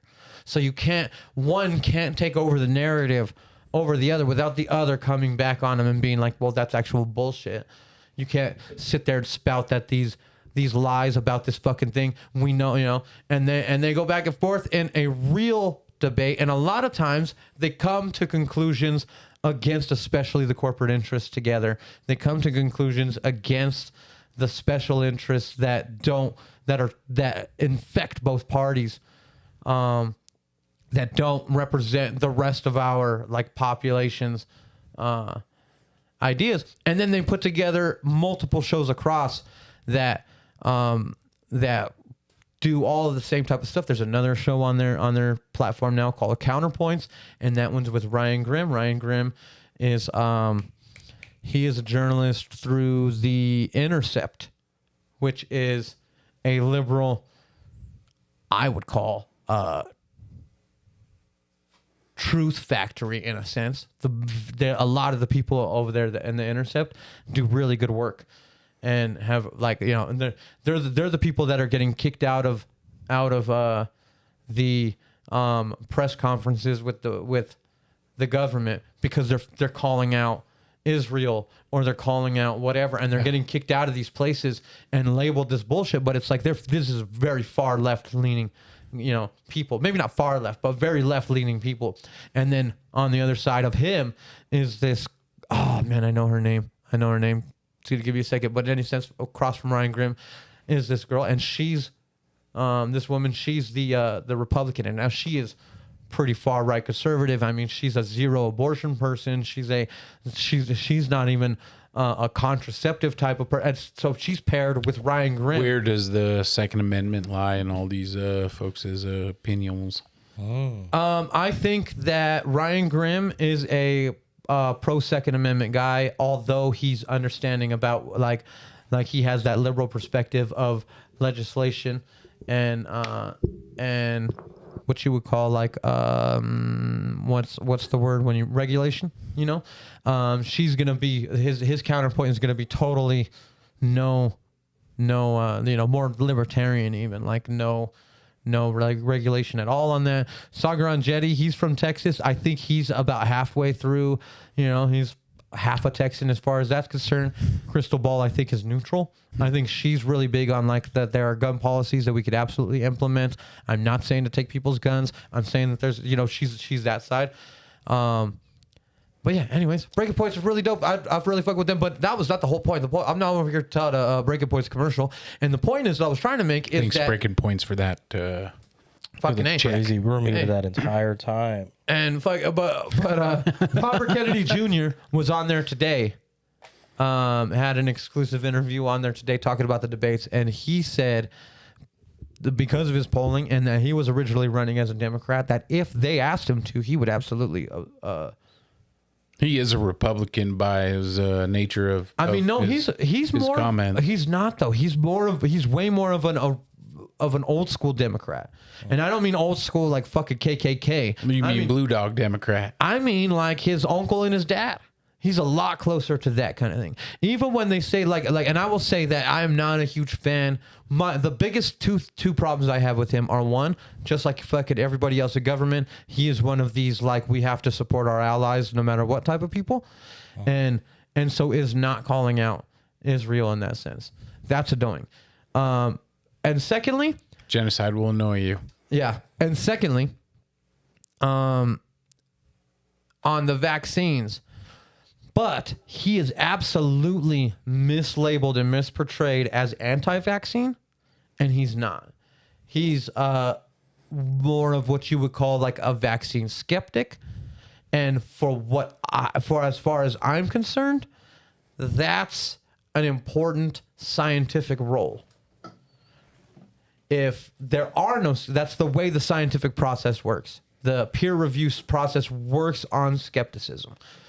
And so if there's a new vaccine, he's going to be skeptical about all of its claims. And we can call that anti-vax, or we can call that realistic. Because when people were doing that at the beginning of the pandemic with this vaccine, they were labeled as anti-vax. And we know now that the things they said that we said were anti-vax, which I'm very pro-vax, but I also said it, was that there's no way that this vaccine is going to prevent future infections for longer than the immunity basis. Yeah. Dr. Fauci did not say that. They were actually promoting it otherwise. And they were saying by explaining these basic facts that you are being anti-vaccine. And I don't find that anti-vaccine. I find that part of the scientific process.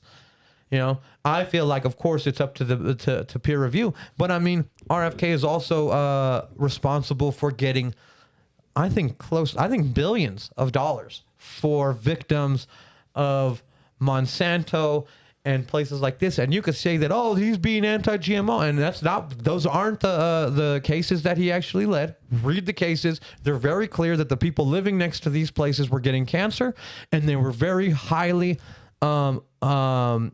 minorities. These are all black folk living in the South, and they owned pieces of land, and black people owned these like swaths of community in the South, and it was there that Monsanto was deciding to build up their factories, and all kinds of them got cancer, and because they were poor black people in rural South, they were not heard, they were not listened to, and RFK is responsible for getting those people over $1 billion. Oh. And that was paid by Monsanto. So you can say that, oh, Monsanto is not actually that's a government conspiracy. I mean, you can call it a conspiracy all you want, but you don't pay $1 billion because you're innocent. Well, especially when you have that kind of money for the law and for your attorneys. And one government conspiracy is one decade's reveal, right? No like doubt. MLK. No doubt. And so these are the things. Count them. And you can look these up. These are the things that they will tell you right now are the problem with RFK, that he's anti-science, that he's anti-vaccine, that he's anti-GMO, and these things that like we regard as far as like a left-leaning brain might regard as like progress. Getting your beer taken away eating all these ads. I'm just saying, look, man, I'm just saying that it's I don't agree with this motherfucker ever. I don't agree with none of them. In any case, I'll tell you right now, I will vote for RFK way before I'd vote for a Donald Trump or a Joe Biden. So if you guys are going to support bringing, and I mean you guys being those political parties, if you're going to support these particular candidates, don't be mad at me when I fuck off. Like, that's your fault. Kamala Harris. Absolutely the fuck. That's the op. Yeah, I'll fuck her. That's the op. Yeah, no, absolutely. Kamala's a cop. Yeah. Oh yeah, we known that for a minute. She's 12. Yeah. And she's as war as they come. She's a fucking puppet. She doesn't say anything. She says whatever her donors tell her to say. She doesn't care. She'll flip 19 ways. She doesn't have real opinions. She just spits the bullshit. And what a politician. Yeah. Favorite politician's favorite politician. Hey, dude. And I mean, again, I don't know. Maybe I think it would be a huge spark. I don't think RFK will come in and turn around the country. I think that if RFK was given a fair position in a democratic election, he would not only win, I think that his presence would shed light into a new idea of, oh, we're not really stuck so easily with this bullshit. We can actually make a change. We can actually vote for somebody else if we do it. It would be incredible, but we already know what's going to happen. Oh yeah, they're going to assassinate him like his dad. No, They can't anymore. They're going to treat him just like they did Bernie when we had that same feeling. They're doing that right now. They kept him out of the debate, and he legally had all of the qualifications to be in the debate. And CNN tried to go through some loophole, like, nope, we're actually doing it this way, so that way you don't qualify. And they kept The him out. powers that be don't care who wins either. And I'll tell you Just right as now, much- if you watch the debate, and you had Donald Trump, Joe Biden, and RFK would have been the neutralizer to their bullshit. And would have been not even just the neutralizer, but been like, oh, there's a person running for president who seems like they have like all of their mental acuities. They have all of the like, or at least enough of the morals to be the president that we've expected for so long, right? You look at I guess that's not fair to say, to compare debates to like Obama versus, because there's been some really nasty debates and like things like this wasn't the first time a presidential debate has gone down where it's been like such a like brutal, should have stopped the fight in the first fucking 5 minutes beating of a presidential candidate. But the way it was done, the lies that were told, so many lies. Trump was just out there fucking just like pissing lies. And it was awesome in terms of like what Trump does, right? Complete masterclass of trumping. Like, and Biden gave the same in the most negative way of what we expect of what a Bidening would be, like a verb of who he is and what he does. It was so disappointing in terms of being a citizen. It's so disappointing in terms of being when we beat someone Medicare. who once who at one point thought that politics in America was something that you could do to make things change, and just keeps getting like thrown in my face that I was wrong. That is a childish thought. Politics do not make things change in this country. I will say the childish thought though is that there's more than one choice, because Sure. maybe not even. I think the childish thought is that there isn't more than one choice. I feel like I'm talking to children when I try to explain that we don't have to vote for a Democrat It's or a just Republican. not this box. We can do whatever we want. Oh, and it's like, and it's just, he's going, and I'm like, okay, well, you're the reason why we're stuck here. You personally, because you can't change everybody, right? You can't change anybody else, but you can change you. And if I could change me, and then a bunch of other people just decide to change themselves, it wouldn't take very many at all. Yeah, but Justin, if you decided to change yourself, you would take away from our vote and give it to the other one, and that's dangerous. So you need to vote with us. Vote true, no matter who. So you support racism? Well, That's that type of shit. Like, shut the fuck up. Suck a fucking dick. but what about my man? I think if we're going to mention RFK, we have to talk a little bit about Cornel West. Is he still in it even? I don't know. He is still in it. If Cornel West could poll, because he can't poll, and he can't pull in these systems, right? Like there is a systematic oppression of black people in this country, and he's a black man, and like that's true. But he's highly regarded, and he should be able to poll a little bit better than that. And I feel like I don't know. Cornel West has been on CNN. He's been on all these things. He's been there, done that, and he still doesn't get no play on any radio, on anything. If you put it up, I'll tell you right. If you put it up, Donald, Joe. You think it's because he's not trying? You think it's because he's not trying? I'll absolutely vote for Cornel, but you think because Cornel's not trying? I don't know if it's not trying. I don't know if it's. I don't know. Is it suppression or is he not trying? I don't know if he really means it. That's fair. I think it could be just a push. To prove a point, because he really does care about all these things he's saying. I think he's smart enough to know that he would never get voted into. Yeah, I know. I think he's smart enough to know that he would never get. Well, you can't surpass the Democratic Party if you're going to run anywhere underneath the leftist ticket that's outside of anything but communist. Pretty much these days, the Democratic Party is going to destroy you, even if you've won multiple states, even if you have won fucking bipartisan lines, and you've gone out there and brought together people on health care and gun rights and all these other things. Even if you did all that, we've seen the Democratic Party don't give a fuck about what we feel or think. They're going to install the person they want. and no whoever doubt. they want is who's going to be there in that position. The Republican Party will do the exact same shit, And the goons will fall in line. and they will. And the worst part and is this a will lot of be the the goons- lowest fucking voted election And it's- in decades. And it sucks so bad because so many of Because those I'm out. goons. I'm out. I I'm know- just telling you my vote now. It's not happening. Me either. And I know some of these goons, right? I'm friends with people that I can, like, at least people that I consider. I'm related to some of them. And I'll tell you, We like, share the same last name. they mean well. That's the worst part. Is it's like I can watch I somebody doubt who some of mean, mine. No, I could tell you a lot of people who mean really well. There But is. I'm just but saying. in I'm their doubt some of mind- the ones I know. But they will fall behind the government.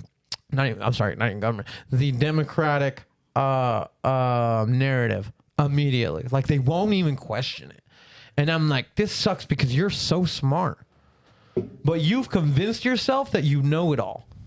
And so now you're that guy who can't hear the new info Because you're too smart Yeah, like you're that to be tricked by the shit. Because you're smart enough to know that there's shit out there that's trying to make you think different, and you're too smart for that, and so Yeah. you won't listen. You put up that wall, and I've been there. And then you I put think we've all everybody been else there. in the You like, have oh, to be I'm there so to like smart. have some convictions. That must right? make you dumb. And then that's where they fuck up the most is they assume the other side is stupid.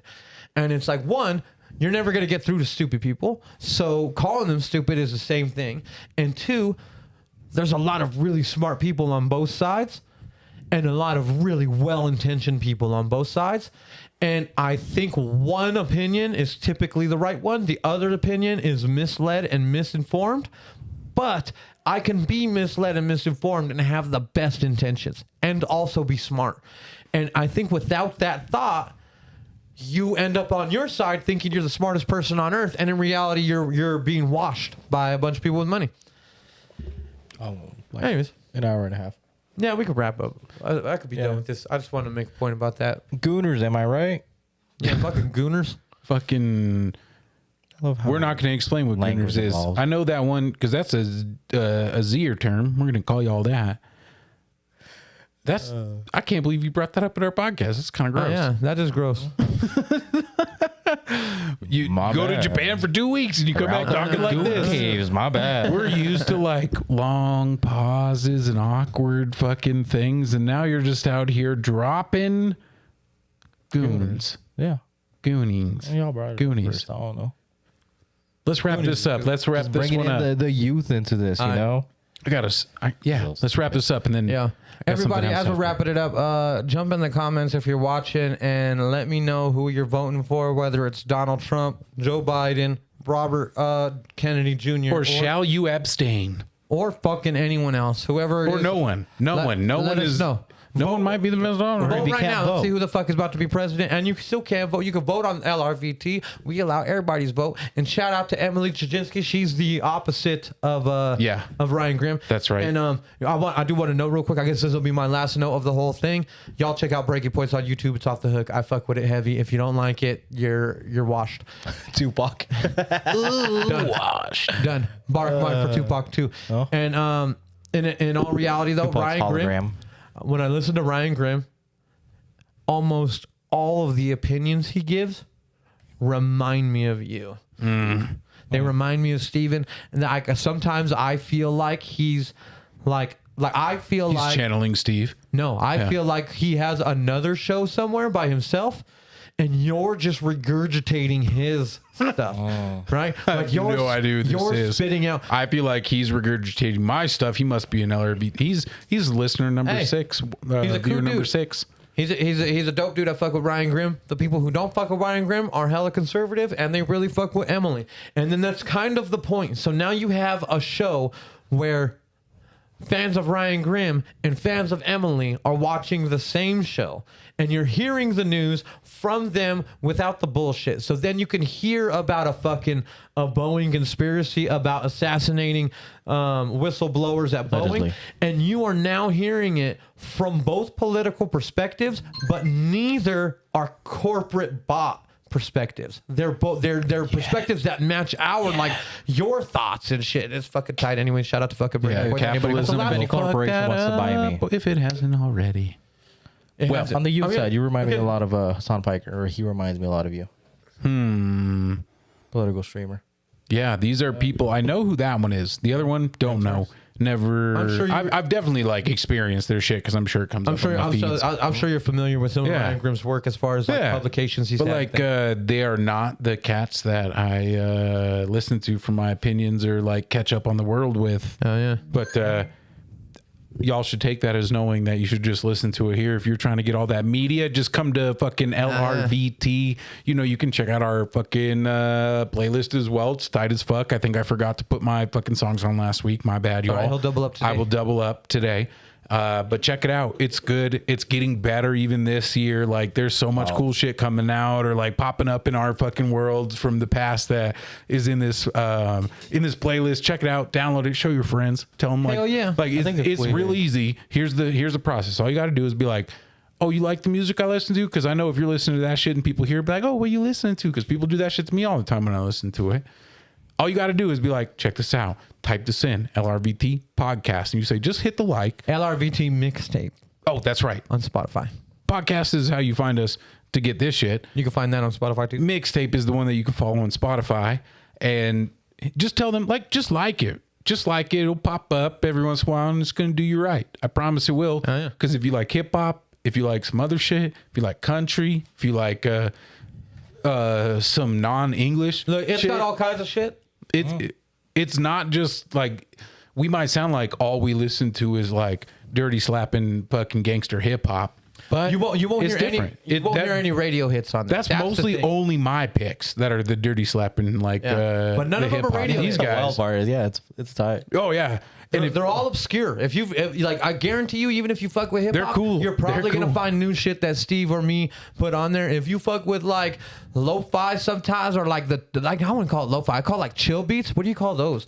Because I feel like that's the type of shit that Eric puts on there a lot, and it'll be in all different kind of fucking languages. Eric puts on bangers. This You man gotta will watch put- for him once a month. This You'll man find will a put song like from him. You're Japanese like, songs on there that you think are like a regular ass R&B song, and then it's some fool singing in Japanese, and at first you don't even know because it's so smooth. so good. Like it's hard as fuck. And then I put literally whatever the fuck I'm feeling that in that moment. Sometimes it's some Charlie Crockett. Sometimes it's motherfucking Jadakiss. I don't know. But jump on there and check it out. Can officially say that the playlist has been joined internationally. Fuck I was yeah. walking around listening to that. It was tight. Hell yeah. Did you show it to anybody? No. Oh, you got it. You should have put all those cats on there. But All with the that, Japanese, y'all need to put all the cats on there. Eric's yeah. going to put all the cats on there. Put all the cats. Put all your likes on the videos below, whether it's on Facebook or YouTube And y'all, right now. if you're still with us listening, fucking just like, who gives a fuck? Share it to the person you hate the most. yeah. Fucking Send hit that share. fucking pussy. Send it to your biggest hater right now and be like, hey, I think you might like this. And send that out to him. Otherwise, I think we can cut it out. Oh yeah. Yeah, if you're not racist, Venmo me. Big Booty Latina 69. Oh yeah. 420. And follow us on all the joints, especially subscribe on YouTube and Facebook. Hit the little notification shit on Facebook so that you know when we go live. All the joints. This has been the Lone Ranger vs. Tonto up in this motherfucker, and we is gone. All right. Now, I'm sure Justin needs to pee, but I promised these two a story. So we're going to do a little Lone Ranger versus Tonto after hours. So if you're still with us, you're going to hear a little story about Raton, New Mexico. Every style, every brand. He's the beer man in command, raising glass with the fan. God spreads his beer corner where the hops never stop. In Look at the land beater's of the tie. low, It's we gon' terrifying, make it but this is pop. tight. Like EA stout, no brew left out. Guys got the know-how. Shout out Gonna make it to shout. our intern for putting that song together real quick on the fly. Got that shit together. Our intern is the shit. If you don't have an intern, reach out to us. We'll get you one. But back to the story. Gosh, I'm trying to think when this was. Must have been 3 or 4 years ago. I was in Raton. That long you been holding that story in? No, I was sure that I told you all this. I even thought about it the other day and was like, gosh, that's a good story. I'm pretty sure I told the podcast fellas this. I can't believe that I didn't. I've told this story plenty of times. That's also the reason, because I love to tell this story. Because this story involves my dog, Gus. Started? Yeah, we started. This story involves my dog Gus, and we were down in Raton And Gus is about you know, at the time he's probably like an 80-pound, 4-year-old Staffordshire Terrier, which translates to just a big pit bull. Big mean guy, but a good boy. A good boy in every regard. And it was about 7 a.m. We went on a walk on the hill. And the hill in Raton at my family's house is kind of like a mountain. And we just went for a little walk. And we weren't thinking too much of it. You know, nice little morning, early before it gets too hot. We're out there. Lime's ahead of me. We're walking one of the deer trails up the hill because it's real steep. You can't walk straight up, or you can, but it's going to make you sweat. But you can walk the deer trails that kind of like zigzag back and forth where they go to like feed on all the vegetation and such. And we're walking down one of these trails. Lime's like 10 feet ahead of me. I'm in the middle and Gus is in the caboose. And over my left shoulder, I hear a stick crack.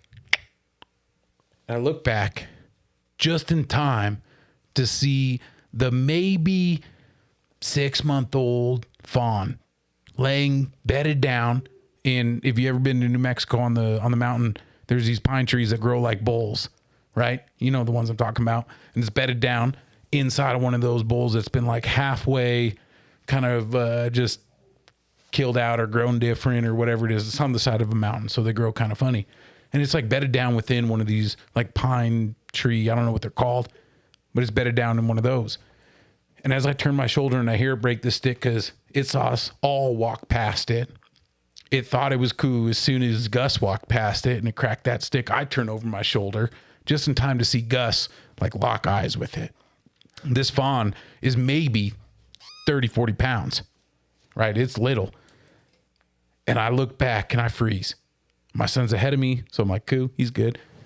But I freeze and see what my dog's going to do because he'd never been on a mountain before.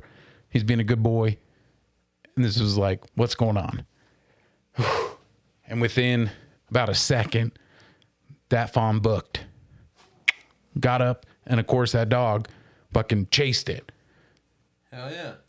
And it fucking chased that dog down, or that fawn down, where I'm trying to get this dog back. And I start chasing the dog down the hill where there's a big, like, the bottom of the hill is where all the water collects. And they got like a trench built at the house to collect the water.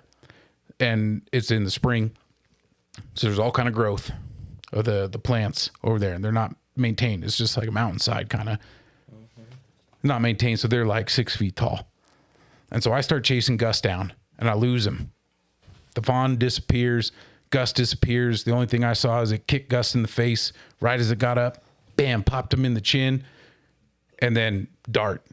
They were gone. I was chasing them.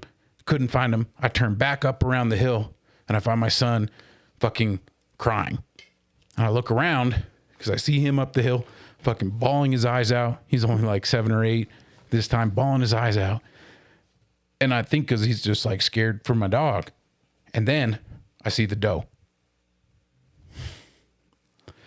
There's a doe way bigger than me fucking looking at me. And then I see up on the ridge like 6 other deer being like, what the fuck is going on? This fawn has disappeared. They're in the same mood we are, right? Bambi Same part mood we two are. ain't happening. Oh, it was Bambi. It was spotted, all that. Fucking copper colored fur looking, not deer fur, but like fawn fur. Long, spotted, copper, white little spots. And this fucking doe bolts down the hill. And Gus appears. And Gus and the doe now are in a fucking chase. Kind of one chasing the other, and they disappear. And I just see these little pops in the weeds that is this trench where all the water comes down. They're 6 feet high plants, not weeds, but plants out there. And I just see like shifts in the plants between these animals of like a doe popping up and fucking chasing him. And then it'll come and I don't know what else to do. So I had to go back to my son because he's fucking bawling and like crying and all this shit. And he can't even make no sense of anything. And all of a sudden, I'm whistling for Gus, like, Gus, come back, because he's fucking gone. He's out. Doe's out of there. Everybody's gone now. I'm back up to a line trying to like piece it back together. this whole story that I've told maybe lasted 30, 40 seconds, right? This is real fast of how this is happening compared to how I can tell it in a story. And then Gus comes fucking trotting up the trail. Like big old smile on his face. Nothing probably happened. He's just like doing a dog thing. And we're freaking out, right?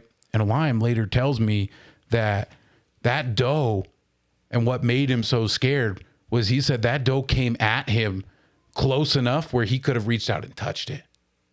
But it didn't touch him, didn't hit him. And I can't imagine that doe knew that it wasn't going to hit him. Like, it could have hit him if he wanted to, or she wanted to. Could have hit him because it came so close. Like, could you imagine like a doe that's 200-pound doe fucking sprinting next to you? A doe could have easily just shouldered you and been like, and sent a 7-year-old fucking flying.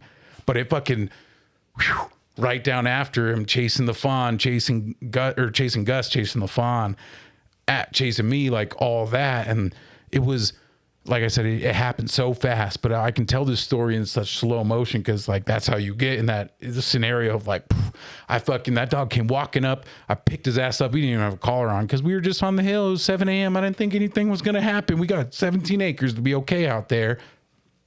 I picked his ass up, heavy ass 80-pound dog, walked him back to the house, threw him in the garage, and like had to bring it back together. But that was just why I told you all that earlier, is because I know Gus will be cool outside. He's a good dog.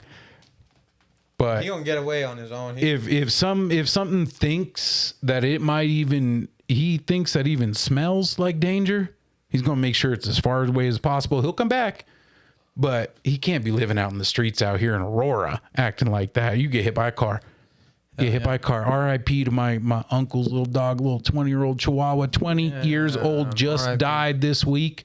20 years old. How did you think this dog died? 20 years old. You'd think he fucking died of old age. Got hit by a car. Motherfucker. That's poetic. Isn't it? And that's Lone Ranger versus Tonto After Hours for y'all. Hope y'all enjoyed it. Hell yeah. Pew.